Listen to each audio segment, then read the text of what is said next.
président de la transition, chef de l'État, recevez les salutations fraternelles du peuple et du gouvernement du Burkina Faso. Au nom du peuple burkinabé, je m'incline respectueusement sur la mémoire des grands leaders dans le monde qui ont fait rêver et espérer d'une société humaine juste et équitable à travers leur engagement, détermination et esprit de sacrifice. Je cite notamment Fidel Castro de Cuba, Patrice Émeric Lumumba du Congo, Modibo Keïta du Mali, Ruben Unyobe et Félix Moumié du Cameroun, Sylvanus Olympio du Togo, Che Guevara de l'Argentine, Martin Luther King et Malcolm X des États-Unis d'Amérique, Nelson Mandela de l'Afrique du Sud, Jomo Kenyatta du Kenya, Amilcar Cabral de la Guinée-Bissau et des îles Cap-Vert, Marianne Ngouabi du Congo-Brazzaville, le capitaine Noël Isidore Thomas Sankara du Burkina Faso, etc. Ces leaders ont été, pour la plupart, exécutés de façon violente et d'autres assassinés à travers le feu des prisons et des empoisonnements. Leur seul crime a été pour chacun d'eux l'incarnation des rêves, des ambitions, de l'espoir des peuples meurtris, violés, violentés et pillés. Monsieur le Président, ma présence à cette tribune honorable des Nations Unies, au nom du Burkina Faso, pays des hommes intègres, n'est pas pour ériger des murs de lamentation. Je ne suis non plus pas là pour vous livrer un discours de convenance, mais j'ai été plutôt mandaté en sacrifice pour vous dire que le mensonge d'État, l'hypocrisie diplomatique, la boulimie du pouvoir, la recherche effrénée du gain, l'esprit démoniaque de domination et d'exploitation de l'homme par l'homme sont les vraies plaies qui gangrènent notre vivre ensemble et font courir toute la société à sa perte, y compris donc notre organisation, l'ONU. Son Excellence, M. Antonio Guterres, secrétaire général de l'Organisation des Nations Unies, Son Excellence, M. Joe Biden, président des États-Unis, Son Excellence, M. Denis Francis, représentant permanent de la Trinité et Tobago auprès des Nations Unies, élu président de la 78e session de l'Assemblée générale, Son Excellence, M. Luis Inácio Lula da Silva, président de la République fédérative du Brésil, permettez-moi de reprendre ici des parties de vos propos, discours respectifs prononcés à cette même tribune à l'ouverture de cette 78e session. Primo, je cite, « Nous sommes dans un monde sans dessus-dessous. Des cadavres jonchent les plages où des milliardaires se prélassent. » Pour la deuxième personnalité, je cite, « Nous sommes à la croisée des chemins. Nous avons une cause commune, à savoir léguer à nos enfants un monde avec un bon climat social. » Fin de citation. Pour la troisième personnalité, je cite, « Malgré les difficultés, nous pouvons nous en sortir. Ce ne sont pas les capacités qui manquent, mais la volonté politique. Sinon, nous pouvons apporter le progrès et la paix pour tous. » Fin de citation. Pour la quatrième personnalité, je cite, « Il y a dissonance entre les discours et les pratiques, les faits. Le Conseil de sécurité de l'ONU est paralysé. L'ONU doit assumer ses fonctions d'un monde solidaire et équitable, conformément aux principes édictés dans la Charte. Cela suppose qu'on ait le courage de lutter contre les inégalités. » Fin de citation. La quintessence des expressions de ces quatre autres personnalités signifie clairement que les inégalités dans le monde sont voulues, sinon qu'avec un minimum de courage et de volonté politique, nous pouvons, à défaut de les éradiquer, les amenuiser à leur congrue expression. En effet, chaque année, les discours pleuvent au même titre que les promesses et engagements. Les preuves de la dissonance entre les discours et les faits sur ces questions de principes contenus dans la Charte de l'ONU, dont la justice, l'égalité, la dignité, l'intégrité, le droit à l'autodétermination, la souveraineté des États, l'inviolabilité du territoire et le respect du droit international sont ce qui se passe en Libye, dans le Sahel précisément sur le Niger et sur la crise entre la Russie et l'Ukraine. D'abord, en Libye, Suite à cette catastrophe diluvienne, des milliers de voix ont été fauchées, des milliers de vies donc ont été fauchées, pour badigeonner nos consciences de tranquillité transparente. Chaque nation se précipite pour présenter sa compassion, sa solidarité. C'est certes pour donner l'impression que nous vivons en société et que nous défendons des valeurs. L'honnêteté intellectuelle recommande et l'histoire des consciences nous reflète que nous devons présenter nos sincères excuses au peuple libyen pour avoir été, collectivement et individuellement, par passivité condamnable ou par complicité active et inacceptable, aux côtés des bourreaux qui ont été la première catastrophe anthropique en Libye. C'est cette catastrophe qui a mis la Libye à genoux en la saccageant et tuant son guide avant que les eaux de déluge ne viennent l'endeuiller davantage. Et malheureusement, à la tête de cette catastrophe humaine était l'ONU sous la résolution 1970. Et le silence coupable voit la complicité de la CEDEAO et de l'Union africaine. Cette macabre intervention, avec la France de Nicolas Sarkozy en tête, a liquidé le guide libyen, le colonel Muammar Kadhafi, le 20 octobre 2011. Si les condoléances au peuple libyen avaient un minimum de bon sens et sans hypocrisie, cette diplomatie macabre n'aurait jamais lieu autour du cas du Niger pour y créer une Libye bis. Ensuite, pour preuve que les relations internationales sont teintées d'une haute hypocrisie diplomatique, dénudées de conscience, de morale, de dignité, d'intégrité, de justice, donc de paix, ce sont encore les mêmes gesticulations dans un aliment scandaleusement mortifère qui s'agitent comme des fauves autour de leur proie blessée pour la dévorer. Aujourd'hui, nous avons fait le constat malheureux que, contrairement au discours de profession de bonne foi prononcé à cette tribune de l'ONU, invitant au respect de la Charte de l'ONU et du droit international, les dirigeants représentant le peuple frère du Niger ont été pratiquement interdits d'accès au siège des Nations Unies. Le Burkina Faso condamne fermement cette manœuvre sordide qui relève de pratiques moyenâgeuses.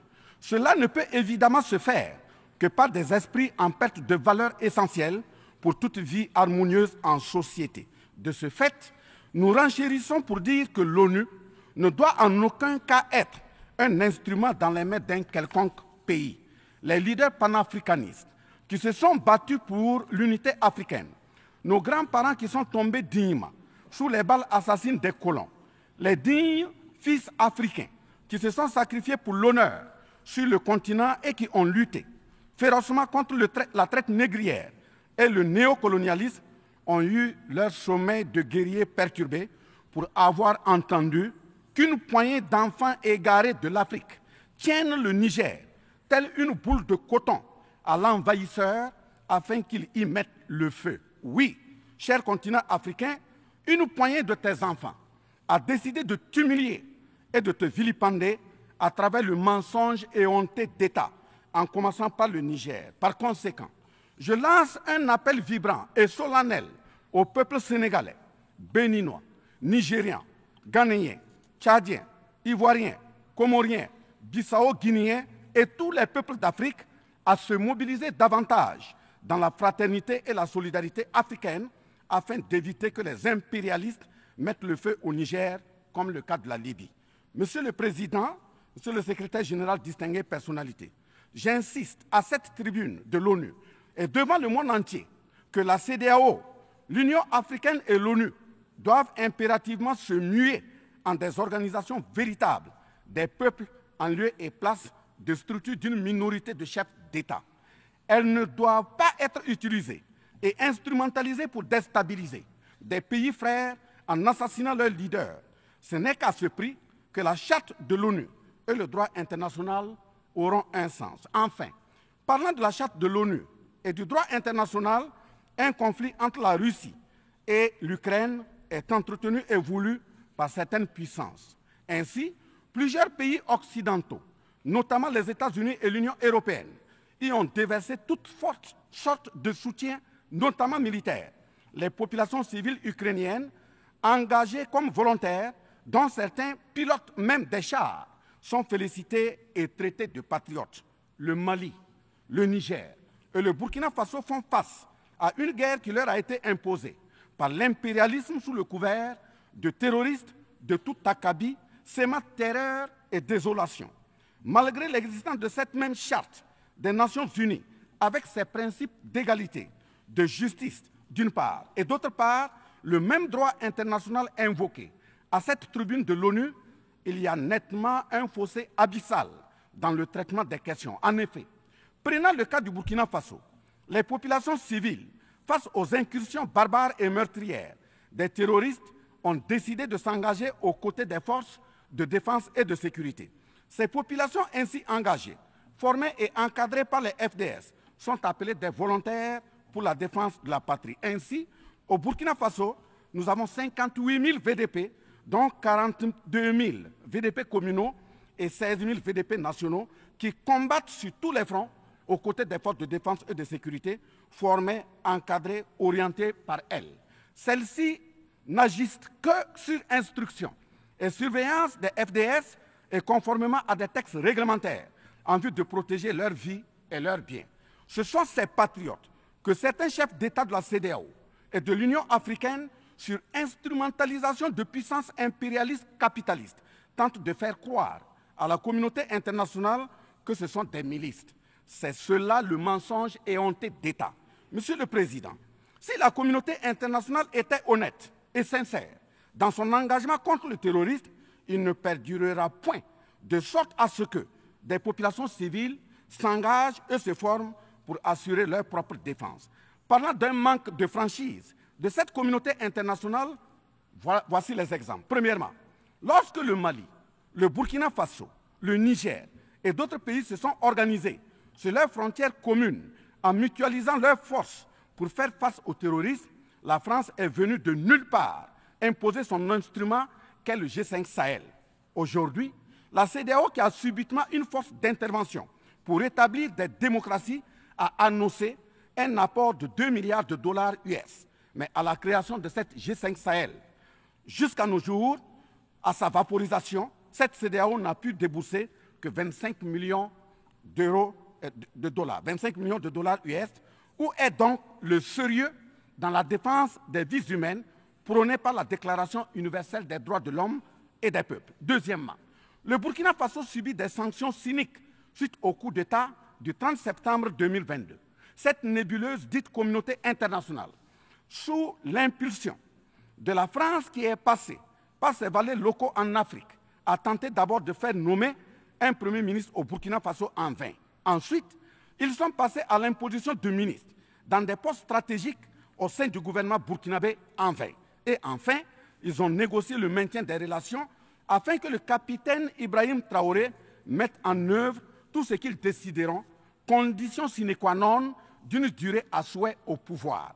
L'ayant aussi refusé, au nom de l'intérêt supérieur de son peuple, une avalanche de mesures répressives, de menaces, de tentatives de coup d'État, manœuvres immorales sont en élaboration dans des laboratoires criminels. Et malheureusement, toutes ces manœuvres et missions macabres sont pilotées en marionnettes téléguidées par des personnages de couloir présidentiel africains. C'est ainsi que même cette fameuse initiative d'Accra, sans le Mali, n'a pas fait long feu. Troisièmement, en plus des coupures d'aide, d'annulation de conventions de formation de nos forces de défense et de sécurité, nous assistons au blocage de notre matériel militaire, commandé avec la sueur de nos compatriotes, toujours sous l'impulsion de la France. En exemple, pour les vecteurs aériens nécessaires pour le contrôle et la défense du territoire, nous avons eu un contrat avec le Brésil, dont la licence d'armes devait provenir de la Belgique, et le système de navigation de tir, ainsi que des caméras des États-Unis d'Amérique, puis un moteur du Canada. Ces moyens sont aujourd'hui fallacieusement et cyniquement bloqués. Vous parlez de défense des droits humains à cette tribune de l'ONU. Je vous invite donc à nous livrer incessamment nos armes pour la défense et la protection de nos populations meurtries. En tout état de cause, vous êtes solennellement saisis. Et si rien n'est fait, l'histoire vous tiendra responsable de non-assistance à personne en danger. Monsieur le Président, Monsieur le Secrétaire général, ce tableau peu reluisant de cette communauté internationale caractérisée par la non-assistance à États en proie au terrorisme, l'hypocrisie internationale, la suprématie de quelques puissances au sein de l'ONU, la complicité au pillage de l'Afrique, etc., ne commande-t-il pas la traduction de cette communauté internationale devant la Cour pénale internationale?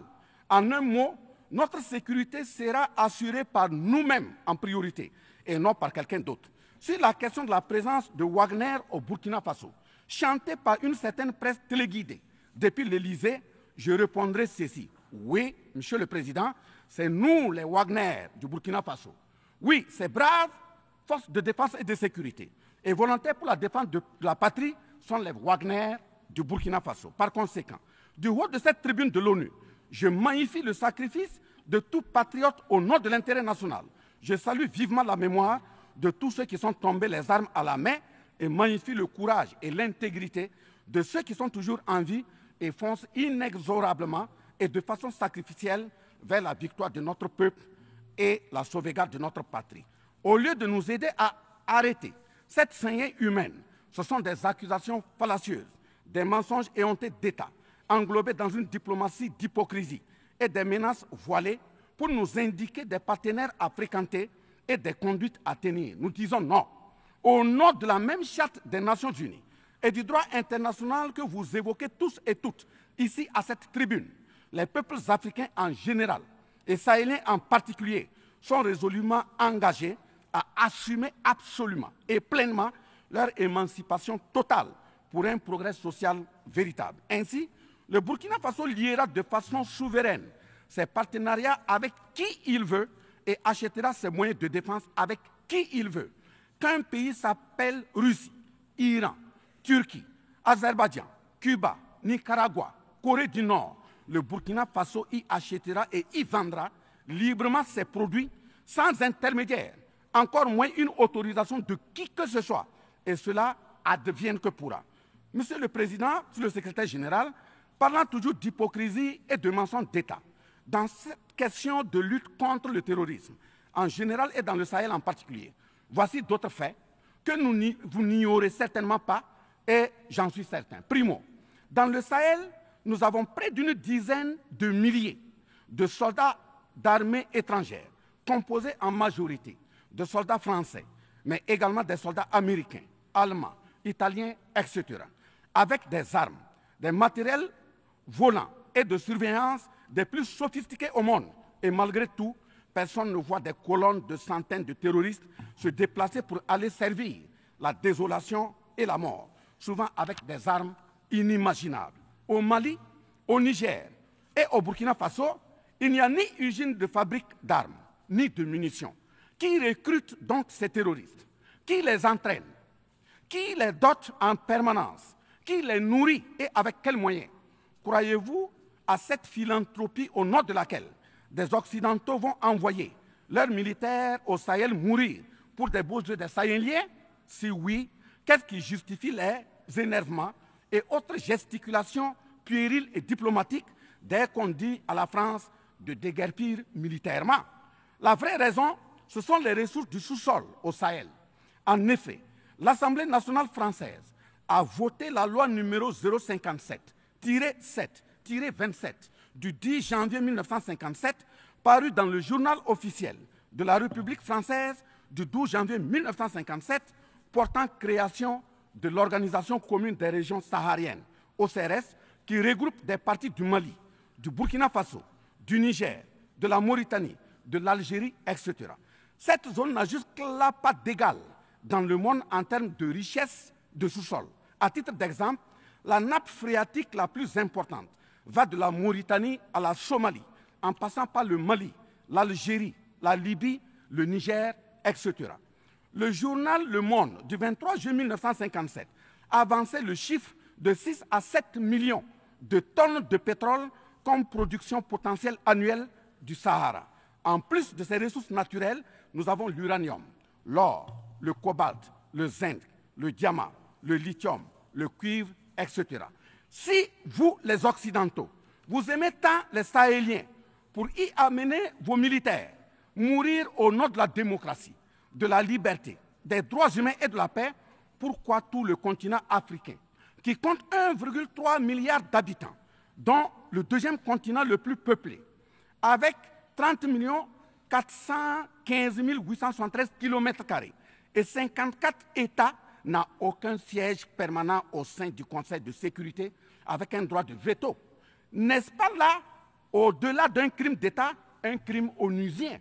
Donc, halte aux mentions diplomatiques grossiers consistant à dire que ces puissances impérialistes viennent au Sahel pour défendre la démocratie et des droits humains. Parlant de droits humains, je vous rappelle que la première charte au monde sur cette question de droits humains de l'homme est bien celle de Kouroukan Fougan de 1236 au Mandé actuel Mali. De ce fait que les moralisateurs expansionnistes gardent leur rhétorique de respect des droits humains à géométrie variable pour leurs terroristes qu'ils encadrent. Secondo, l'Afrique n'aime pas comparer les morts. C'est un manque d'éducation que de le faire. Par conséquent, je m'incline respectueusement sur la mémoire de toutes les nationalités ayant perdu la vie en Afrique en général et au Sahel en particulier. Ainsi, sur les sorties hasardeuses, condescendantes et malheureuses du président de la République française Emmanuel Macron, et qui frise souvent le ridicule, tout en se glorifiant d'une hypothétique condescendance sur les peuples africains, je m'impose le devoir de lui faire un petit cours d'histoire sur sa propre histoire.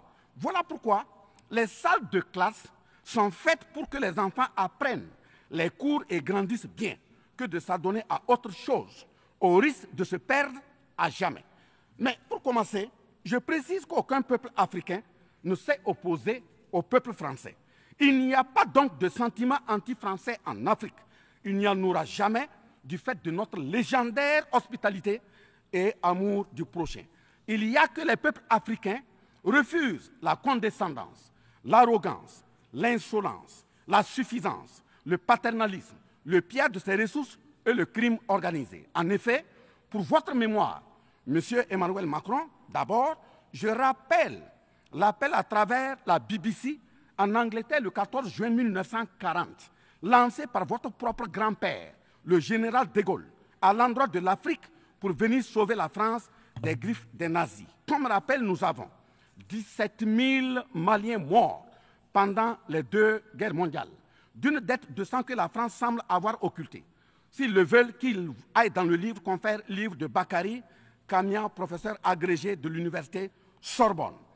J'ajoute dans ce même document, à la page 344, au tableau 21, les vétérans soudanais des 2 guerres. Il en résume un total du Burkina Faso, du Mali et du Niger à 82 208 combattants qui sont tombés. Et au niveau de l'Afrique occidentale française, il y a eu 154 519 combattants mobilisés, qu'ils se confèrent donc aux sources Henri Léger, rapport de fin de mission en AOF Dakar, le 13 juin 1950, archives du Sénégal, code 4 D 68, entre parenthèses 89, voire annexe 5. Ensuite, le 17 novembre 1986, François Mitterrand, président français d'alors, en réponse au capitaine Thomas Sankara, disait ceci, je cite, « L'Afrique a été pillée. J'ai parlé de matières premières. J'aurais dû parler des hommes. Pendant des siècles, on vous a exploité humainement. On a volé vos hommes, vos femmes, vos enfants. On s'est servi de vous. Je comprends votre refus, votre révolte, et j'approuve votre combat. Vous avez raison de refuser d'être un continent sacrifié. Le moment est venu où vous devez vous-même développer vos économies à partir de ces biens et de ces hommes. Et le devoir de ces pays qui ont profité abusivement du travail africain, c'est de restituer à l'Afrique une part de ce qui a été pris au travers des siècles derniers. Fin de citation. Effectivement, l'Afrique a toujours été vachement pillée, mais elle reste riche en hommes, en valeur et en richesse minière. Pour preuve, parlant de ses ressources minières, l'Afrique, c'est 30% des ressources minérales mondiales, 40% des réserves d'or, 33% des réserves de diamants, 80% des réserves de coltan, 60% des réserves de cobalt, 55% des réserves en uranium, etc. C'est pour la défense ferme de cette Afrique que la jeunesse africaine est plus que jamais debout. Monsieur Macron, avez-vous encore besoin d'un peu d'histoire pour vous remémorer Enfin, bien avant cette sortie regrettable et donc malheureuse du président français Emmanuel Macron, il s'était attaqué, comme tant d'autres de ses compatriotes politiciens, à la maternité africaine. Et là aussi, je tiens à lui rappeler que l'Allemagne compte 80 millions d'habitants environ sur une superficie de 347 000 km² face au Congo, qui a 95 millions d'habitants sur une superficie de 2 345 000 km². Deuxièmement, la Belgique compte 11 millions d'habitants sur une superficie de 30 000 km² face au Gabon, qui a 2,5 millions d'habitants sur une superficie de 267 000 km². Troisièmement, la France compte 68 millions d'habitants sur 672 329 km² face à la Namibie, qui compte 2,5 millions d'habitants sur une superficie de 825 000 km². C'est fort de tout ce qui précède que, justement, Aimé Césaire, paix à son âme, disait, je cite, « L'Afrique est le seul continent au monde où les populations chantent et dansent et applaudissent pour ceux qui les appauvrissent, les affament et les torturent. Le malheur de l'Afrique, c'est d'avoir rencontré la France. » Fin de citation. Certes que l'Occident a violenté, volé et violé l'Afrique. Quelle est notre part de responsabilité en tant que dirigeants africains? N'est-ce pas nous, dirigeants africains, qui prêtons le flanc pour qu'on nous piétine? En effet, nous avons abandonné notre identité pour ne rien être. Nos noms ont disparu pour faire place à d'autres noms importés et qui ne collent pas à nos réalités. Il nous faut reconquérir notre culture. Nous avons singé en copiant l'Occident, en monogamie. Voilà qu'aujourd'hui, on veut nous faire croire que des contre-valeurs, des attitudes contre la nature relèvent du ressort de la liberté. Il ne sera pas question d'homosexualité en Afrique. Je le répète, il ne sera pas question d'homosexualité chez nous. Monsieur le Président, ce qui vient d'être décrit sont les étiquettes profondément malheureuses d'une ONU aujourd'hui résumée qu'à sa portion de forme, car 1,2 milliard de personnes sont plongées dans la misère. 2 000 milliards de dollars US dans l'armement. 20 fois le budget de l'ONU dans le nucléaire. Sur les questions de développement, l'Afrique reçoit du FMI et de la Banque mondiale 34 milliards de dollars contre 160 milliards de dollars pour l'Occident. La paralysie du Conseil de sécurité de l'ONU, la paralysie de l'Organisation mondiale du commerce, la montée des tensions suite au repositionnement géostratégique. L'Organisation mondiale du commerce également encore bloquée. Le Fonds monétaire international, FMI et la Banque mondiale qui fonctionnent en véritable usurier. L'Organisation mondiale de la santé qui est de plus en plus dominée par les firmes pharmaceutiques de rente, donnant ainsi une priorité commerciale que sociale aux vaccins tels que le vaccin contre la Covid-19. L'ONU qui devient de plus en plus l'ombre d'elle-même de par les tentatives de sa prise en otage par un conglomérat de puissances internationales impérialistes, brouillant ainsi la clarté et le sérieux dans ses prises de position, etc. Par conséquent, les peuples africains en général, et sahéliens en particulier, se battront vigoureusement pour que la CEDEAO, l'Union africaine et l'ONU soient des institutions au service véritablement des peuples du monde pour leur profonde émancipation et le progrès social véritable. Parce que ce sont les manquements de ces organisations, leur manque de sincérité, leurs décisions clientélistes et à géométrie variable, la couverture des tripatouillages constitutionnels avec leur lot de crimes, la promotion de la mauvaise gouvernance, le pillage, la désorganisation sociale et la corruption qui conduisent immanquablement au coup d'État, qui ne sont donc que des conséquences. Traitons donc les causes et les conséquences disparaîtront d'elles-mêmes. Mais si nous continuons avec ce jeu de l'Autriche, à la diplomatie d'hypocrisie, aux mensonges éhontés d'État, aux crimes organisés, au tripatouillage constitutionnel et à la fabrication de l'armement à la tête de nos États africains, même l'ONU risque de ne pas échapper à un coup d'État. À bon entendeur, salut. Dans ce sens,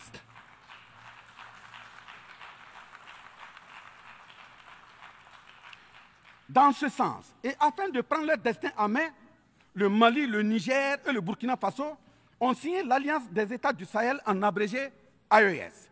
L'AES est une architecture pour la sécurisation de nos pays, partant du traité révisé de l'autorité de développement intégré de la région de l'Iptako-Gourma. Prenant en compte la situation sécuritaire et surtout le manque de franchise dans le partenariat, il s'agit de compter sur nos propres ressources en recherchant la mutualisation de nos moyens et à œuvrer à faire disparaître les discontinuités dans les espaces de manœuvre opérationnels. Monsieur le Président, je vous signifie avec force et fermeté, dans une haute et intelligible voix que, primo, nous, peuple africain, sommes foncièrement démocrates. Pour preuve, notre attachement à la dignité humaine transcende la démocratie.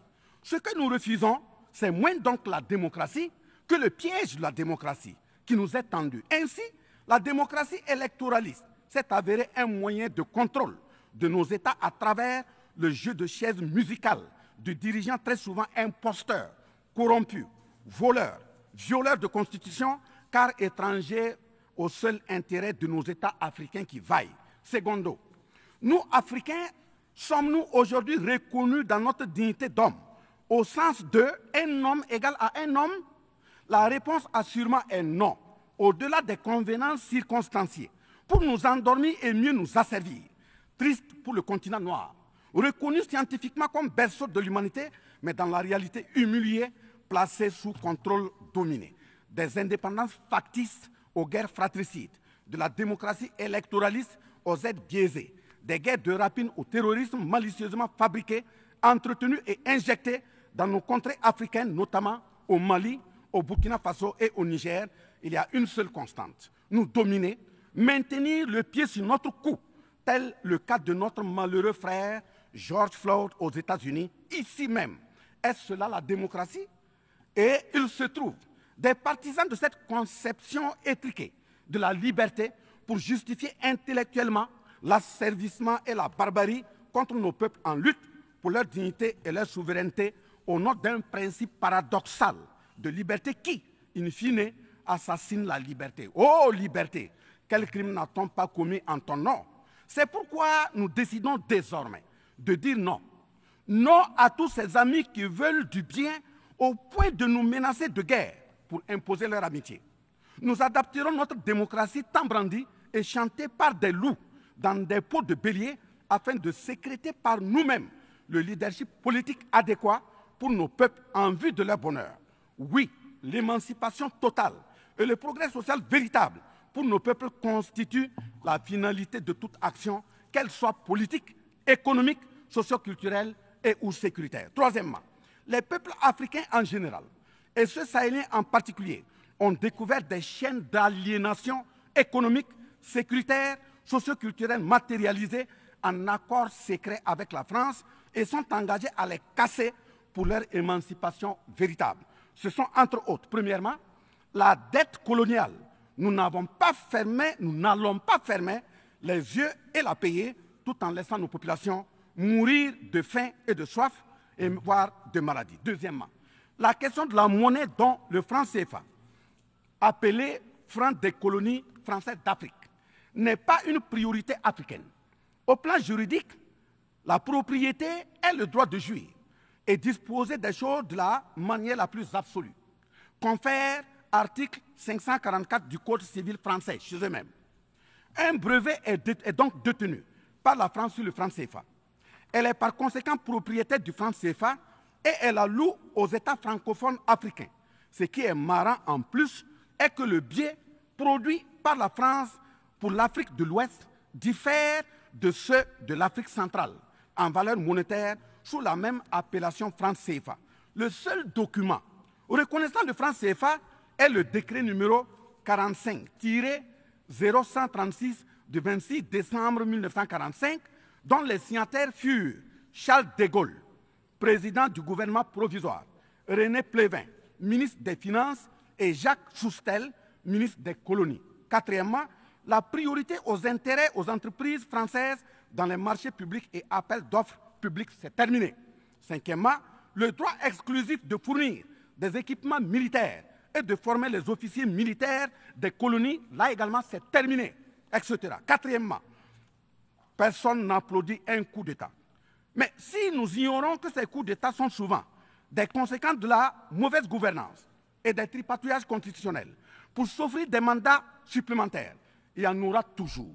Donc, ayons la lucidité de combattre les vraies causes en restant exigeants sur le respect des règles démocratiques et de la bonne gouvernance. Cinquièmement, les peuples africains ne sont pas opposés au peuple français, mais c'est plutôt la politique française, pleine de condescendance qui est rejetée. En effet, la France, en refusant le rapatriement de son ambassadeur récusé au Niger, est une violation du droit international, notamment l'article 9 alinéa 1 et 2 de la Convention de Vienne sur les relations diplomatiques de 1961. En décidant de l'interdiction des artistes du Burkina Faso, du Mali et du Niger en France, c'est une méconnaissance très grave de la portée culturelle en tant que moteur d'équilibre familial, communautaire, voire national.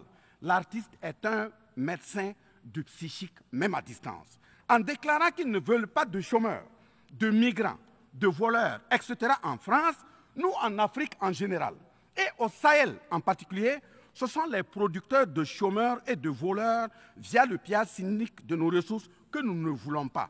Mais sincère reconnaissance au peuple du monde, à l'ensemble des personnalités à tous les niveaux dans le monde qui comprennent et accompagnent le Burkina Faso, le Mali et le Niger dans cette montée certes difficile, mais s'adhère totale sur le chemin de la pleine émancipation, l'expression de la dignité, de l'honneur, de la liberté, de l'égalité, de la prospérité, de la justice et donc de la paix. Face à la situation que traverse le Burkina Faso, le gouvernement burkinabé a mis en œuvre des actions vigoureuses à travers l'adoption d'un nouveau plan de développement, le plan d'action pour la stabilisation et le développement, et ses 4 axes prioritaires qui sont, premièrement, la lutte contre le terrorisme et la restauration de l'intégrité territoriale. Deuxièmement, la réponse à la crise humanitaire. Troisièmement, la réponse de l'État à l'amélioration de la gouvernance. Et pour terminer, le dernier élément, la réconciliation nationale et la cohésion sociale. Ces efforts visent à offrir à la population burkinabé de meilleures conditions de vie, tout en saluant l'ensemble des partenaires à travers le monde qui nous accompagnent. Nous invitons vivement ceux qui sont toujours dans le doute ou tétanisés par des rapports au contenu faux qu'ils sont les bienvenus au Burkina Faso, à condition que le partenariat cadre avec la vision de la transition résumée dans ces 4 axes. Vive l'ONU, vive la 78e session, vive les peuples en lutte, vive la solidarité entre les peuples, vive l'Afrique libre, vive l'Alliance des États du Sahel, vive le Burkina Faso, la patrie ou la mort, nous vaincrons. Je vous remercie. I thank the Minister of State, Minister of Civil Service of Burkina Faso. I now give the floor to His Excellency Dato Erwan Pehbi Yusuf, Second Minister of Foreign Affairs of Brunei Darussalam.